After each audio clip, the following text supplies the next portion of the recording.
This is the QTV Nightly News on Christmas Day 2024, and I am Jul Denjai. Thank you for joining us. Here are the main news headlines. The National Assembly wrapped up the adjournment debate for the fourth ordinary session of the 2024 legislative year, with lawmakers addressing a range of critical national issues.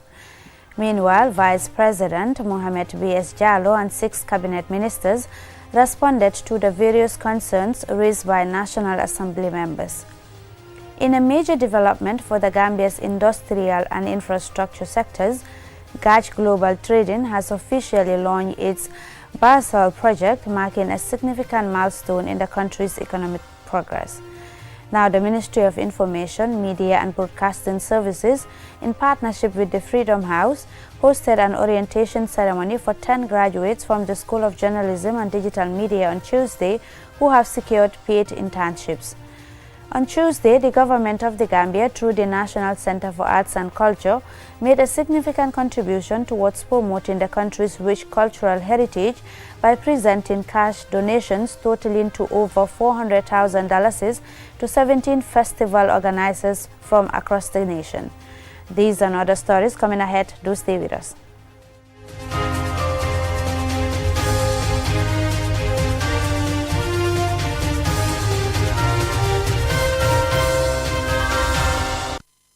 Thank you very much for staying with us. If you are just tuning in, this is the QTV Nightly News. Now, the National Assembly wrapped up the adjournment debate for the fourth ordinary session of the 2024 legislative year, with lawmakers addressing a range of critical national issues. As the Assembly went into recess, attention was firmly fixed on key sectors including security, energy, agriculture, health and water. Usman Jatta tells us more.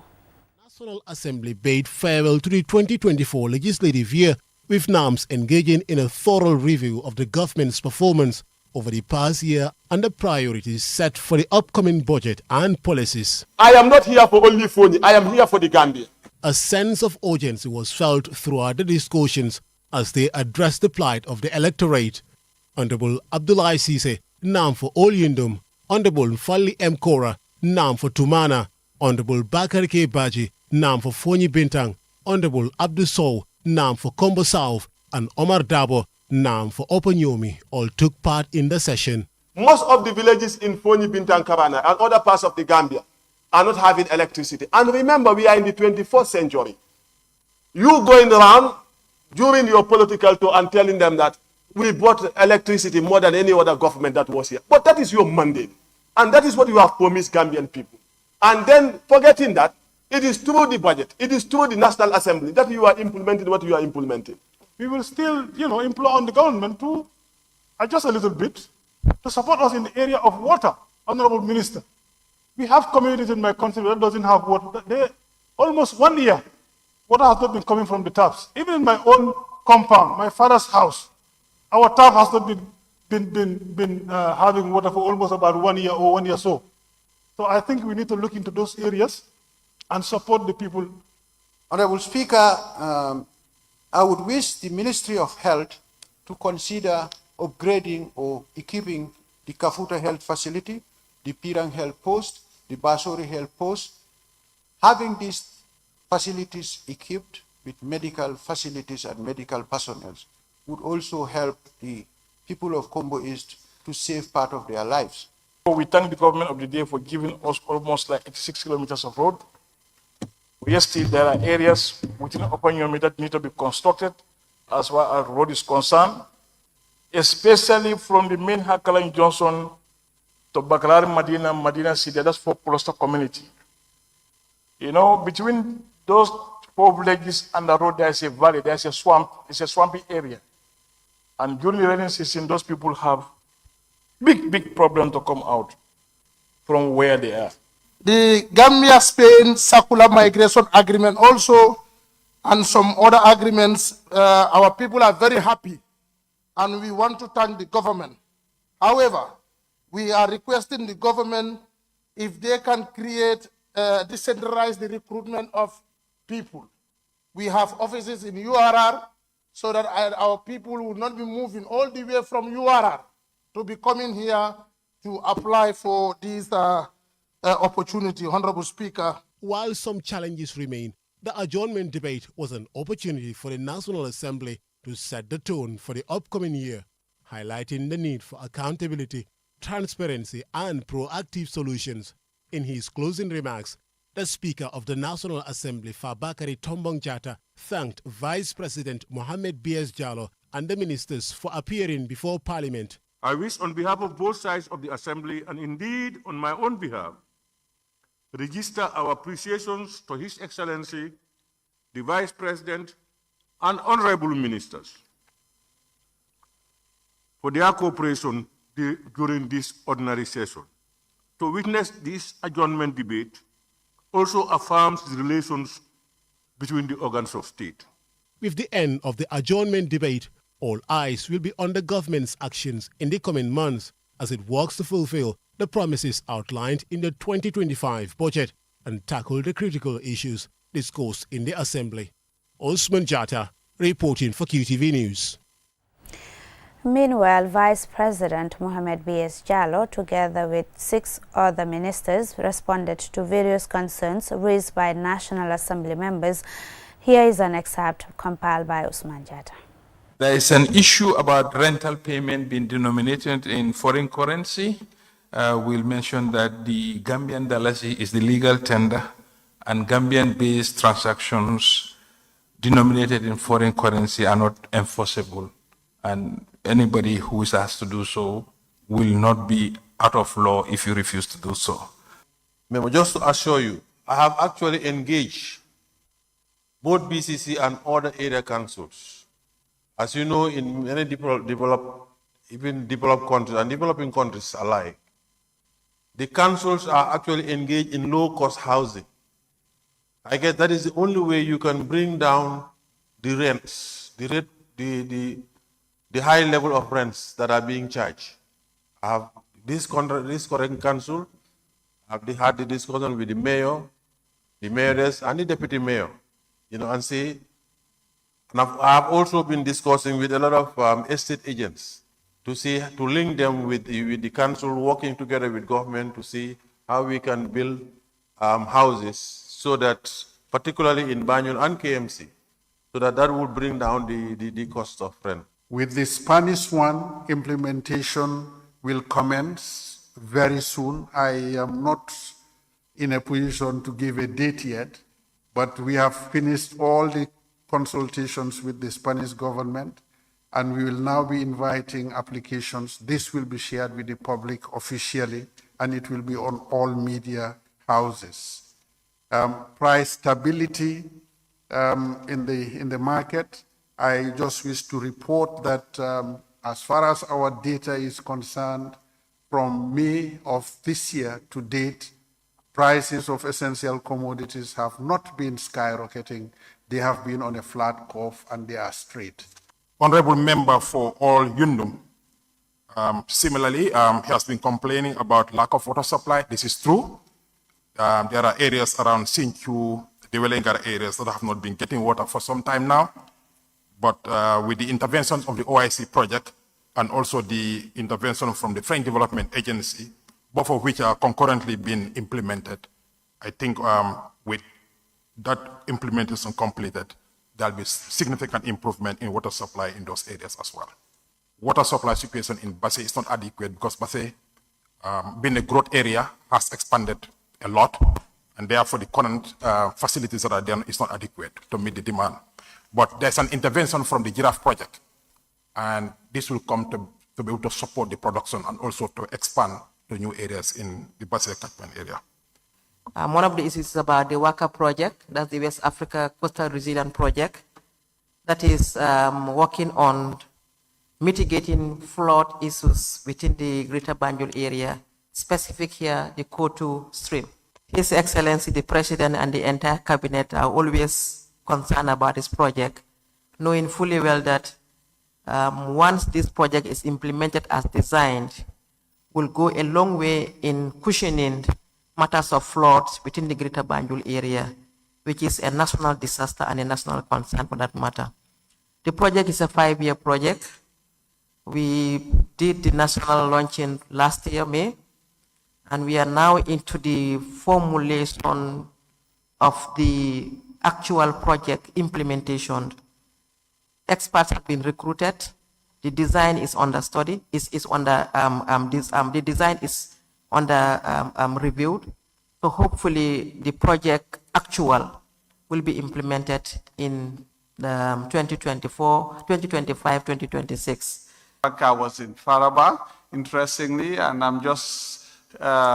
have good news for you remember and this August Assembly, because the Gambia government, through the Ministry of Health, donated an ambulance to the University of Gambia at Faraba campus, number 1. Number 2, the Gambia government, through the Ministry of Health, will also post 2 nurses at the University of Gambia Faraba Banta campus, also to support the services at the clinic that will be there. And 3, the Gambia government, through the Ministry of Health, will also provide the medication that will be needed over there. So the concern from the National Assembly member for Eliasa with regards to the Farafenye Mini Stadium, the lack of water at Farafenye Mini Stadium. I've done the consultations, and the report I got is that it's mostly a general problem around that area of Farafenye, wherein the water pressure is very low. So that is one of the reasons. The other is the sports committee in the North Bank region have also been engaging the management of the Farafenye Mini Stadium in terms of managing the revenue that they get from the mini stadium to reinvest it back into the mini stadium in terms of digging a borehole, but they have not been able to get that support from the sports committee. So this is something that we need to address, because we have similar instances where mini stadiums around the countries are not accounting for the revenues that they're generating because they're not plowing it back towards their development. Now, in a major development of the Gambia's industrial and infrastructure sectors, GACH Global Trading has officially launched its Bakal Project, marking a significant milestone in the country's economic progress. This coincides with the arrival of the first vessel carrying 20,000 tons of basalt from Cape Verde, signaling a new era whereby Gambians can get a critical construction resource from a local business. Yafatu Gay tells us more. Shipment of basalt, a vital volcanic rock used in a range of industries for construction to environmental science, is a crucial step towards addressing long-standing challenges related to the importation of this essential material. Basalt is known for its durability, strength and versatility, making it an indispensable resource for public and private infrastructure projects such as road construction and building foundations. The launch of the Bakal Project represents a bold step towards fostering industrial growth and reducing the country's dependency on external supplies for essential building materials. For years, the Gambia had faced challenges in sourcing sufficient basalt locally, relying heavily on imports, especially from neighboring Senegal. In September 2024, Senegal notified the Gambia government of its plan to cease the exportation of basalt to the Gambia. This halt of basalt sales was effective from October 2024. The arrival of this significant shipment is part of the solution to this persistent issue by getting materials from another source, and highlights the Gambia's potential as regional hub for sourcing industrial materials. Lawyer Shirif Tambedu outlined some of the benefits the Bakal Project will have on the country's economy and development. This encourages competition, as has been stated. It encourages diversification. As you all know, customary traditionally, basalt is only imported from one source in Gambia, that is from our neighboring country, sister country of Senegal. But with the possibility of being able to bring this from Cape Verde, it will encourage competition and it will help bring down market price. Matar Cisse, Permanent Secretary at the Ministry of Transport, Work and Infrastructure, explained the importance of basalt for infrastructural development, saying this project will also promote stronger bilateral relationship between the two nations. And we actually see this as the first step in actually helping to build the relationship between the two countries and to promote trade and integration as part of the ECOWAS and the West African sub-region. This basalt is something that as a ministry, looking at our sector, which is responsible for infrastructural development, is actually very important because it actually helps us guarantee the supply of basalt, both in terms of domestic construction but also public works. Gilberto Barros, an executive board member of G5X, the Cape Verde-based supplier of basalt, says he looks forward to more collaborations between the Gambia and Cape Verde. For this trade to really work between our countries, when the ship goes back, it also needs to take Gambian product to Cape Verde. The CEO of Gach Global, Abubakari Jawara, extend his gratitude to the Gambian government for their support in ensuring that the basalt project is a success. The development is expected to have a ripple effect across the economy, contributing to job creation and greater stability in the construction sector. Anyone wishing to contact Gach Global about the basalt project can do so by calling 533-2009. That's 533-2009. Reporting for QTV News, this is Yafatu Gay. Congratulations there to Gach Global Trading. Now that report by Yafatu Gay will take us to a commercial break. When we return, we have more local stories for you. Do stay with us.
The Maverick in Afro Mandi Music, Jaliba Kuyati, proudly presents album Titaro launching Saturday, the 4th of January 2025 at the Pinchomi Hall, Paradise Suites Hotel, 9 p.m. Sankuto album Kuto, Ning Almam Finti Juna, Hanisidula, Alta Sotola. Individual ticket $500, VIP ticket $1,000. Special invited guest Tombong Koyo, famous TikToker, Guinea-Bissau Afele Sirim Paris, France, Bangkok. Father of the night, Lamin Sane, CEO Lima Capital. Mother of the night, Zainab Demba El Jame, Owner of the Night, Mayoress of Banjul, Rohima Liglo. Princess of the Night, Fatou Sanyang Tala, Seattle, USA. Brothers of the Night, Latif Suare, Katim Toure, Silaba Samate. Sisters of the Night, Maimuna Sise Dabo, Fatou Kamara, Fatou Ba, Maryland, USA. 4th of January 2025, Jaliba Kuyate dina daji album bu bes tak bu doy war. Jox len ko sarité ci at mu bes bi. Titero album launch is the next big revelation.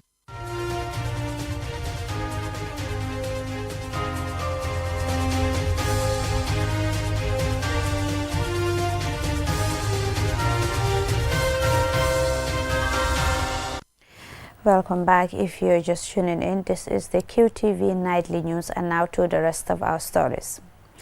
The Ministry of Information, Media and Broadcasting Services, in partnership with Freedom House, hosted an orientation ceremony for 10 graduates from the School of Journalism and Digital Media, SJDM, on Tuesday, who have secured paid internship placements. Now the event brought together the interns and representatives from the media organizations where they will be serving. Mam Nabuka attended the ceremony, and this is her report. Initiative aims to equip young journalists with practical skills and experience through a 3-month internship training program at various media houses. Designed to provide them with hands-on experience, the program will allow the interns to work closely with seasoned professionals and gain insights into the day-to-day operations of media organizations and the intricacies of news reporting. The goal is to nurture the next generation of journalists to be ethical and competent, and develop the skills necessary to thrive in a fast-paced media landscape, underscoring the commitment to enhance the quality of journalism in the region. Here are Dr. Ismaila Sise, the Minister of Information, and Alaji Esnyang, Freedom House's advocacy specialist, respectively. If a country starts to produce below par teachers, nurses and doctors, police officers, it affects the whole society. If we start producing journalists that are not competent, that is even more dangerous, particularly in the age of misinformation and disinformation. They can undermine the fabric of society, they can undermine social cohesion, they can even cause conflict, as we've seen in other countries. So therefore, it is in our interest to ensure that we have competent, ethical journalists. And this alone cannot be taught in the classroom. All this is just to ensure that the media fraternity, especially journalists, have the capacity to be able to do their work and ensure that they're able to share information, but at the same time, educate the public, and then in doing so, provide information that will facilitate citizen participation in governance issues. The interns will train in 4 media houses and engage in activities including news writing, reporting, and multimedia production, amongst other key media activities. This experience is expected to not only carve them into unique and driven media professionals, but it will also contribute to the overall improvement of media standards in the country, where one will be pushed to see past the ordinary and disseminate information that is accurate, balanced, fair, and capable of meeting both national and international standards. This is Adedarami, the representative speaker of the media houses and the head of news at QTV, which will house 4 of the interns. Be storytellers, be change makers, and embrace this opportunity that you are being given. By the end of your 3 months, what you want is not the media house to be saying, oh, I wish they would leave. You want them to say, I wish they would stay. When you come with the right intention, and you will have a successful career. Optimism was expressed that this initiative will not cease with these 10 beneficiaries. Every 3 months, 10 graduates will be given the same opportunity. Hadi Gay, the president of the SJDM, and Pa Daniel Gomez, the representative speaker of the interns, shared a few words with the gathering. The journey seems hard until you have somebody that is there to support you.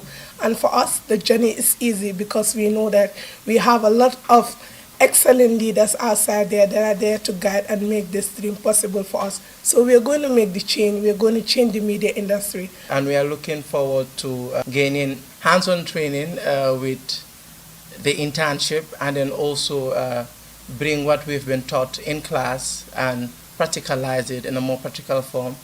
We are happy that the media houses that are being invited and the places that we are supposed to go to are of standard, and we are grateful for this opportunity. The 3-month training is set to commence in January 2025, with the hope that these interns will emerge as competent and confident media professionals. Mam Nabuka, reporting for QTV News. On Tuesday, the government of the Gambia, through the National Center for Arts and Culture, NCAC, under the Ministry of Tourism, Arts and Culture, made a significant contribution towards promoting the country's rich cultural heritage by presenting cash donations totaling to over $400,000 to 17 festival organizers from across the nation. Lolly M. Kamara witnessed the handing over, and this is her report. Some of which were distributed in a formal ceremony, aimed to support and enhance the efforts of various communities in celebrating and preserving the diverse cultural practices that define the Gambia, often referred to as the smiling coast of West Africa. In his remarks during the event, the Director General of the National Center for Arts and Culture, HAR stated that the donation would enable festival organizers to enhance their programs and ensure that these cultural events continue to thrive. He also emphasized the importance of safeguarding the nation's cultural identity, particularly through the celebration of festivals that reflect the uniqueness of Gambian society.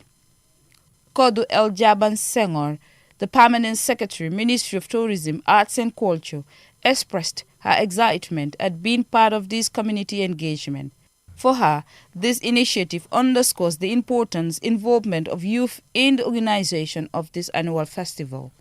Its objective basically is to ensure that these festivals are supported, to ensure that the skills of these youths who are very much involved in these festivals are improved and honed during the course of these displays that you actually engage yourselves in. We also are of the view that these festivals are cultural assets as well as tourism assets for the Gambia, because it will always represent the beauty and identity that Gambia has to offer. Minister of Tourism, Arts and Culture, Honorable Abdoulaye Jobe, who officially handed over the checks to the beneficiaries, reiterated the government's commitment to fostering cultural growth and tourism in the Gambia. Culture, ñun ñëpp xam nañ ne dafa dépasser language. We all know culture transcends language, and this cultural activity is part of tourism products. Also, during this period, many Gambians in the diaspora visit the country to be with their family and friends during these festivals. Efforts are also ongoing to actively work with all of you in organizing events related to tourism, and for every major festival, NCAC will take the lead in ensuring it is well organized and coordinated. The ministry is also taking initiatives to mobilize resources for the betterment of the arts and culture in the country. We all know it's not easy, but if we work closely, we will be able to achieve a lot together. So I'm wishing everyone a Merry Christmas and a Happy New Year in advance. The recipients of the donation represents a wide range of cultural festivals from different regions of the country, each showcasing the distinctive traditions, dances and crafts that are vital to Gambian life. Assis Whelan from the Sunyu Fest Committee acknowledges this support from the ministry. Honorable Minister, Mr. Hasum Sisi. I want to use this opportunity and thank the Honorable Minister of Tourism and the government of the Gambia and all stakeholders who have contributed to making this support a success. We will continue to work hard in promoting the unique culture and traditions of our beloved country. Come this Christmas, Sunyu Fest will be coming bigger and better. The donation is a timely intervention to support the cultural calendar, especially as the country prepares for a series of major festivals throughout the year, including the popular Kankurang and Jola festivals, among others. For QTV News, Lolly M. Kamara. Well, that is all we have for you in this edition of the Bulletin, but do join us again at 10 p.m. for another news bulletin. Thank you for watching.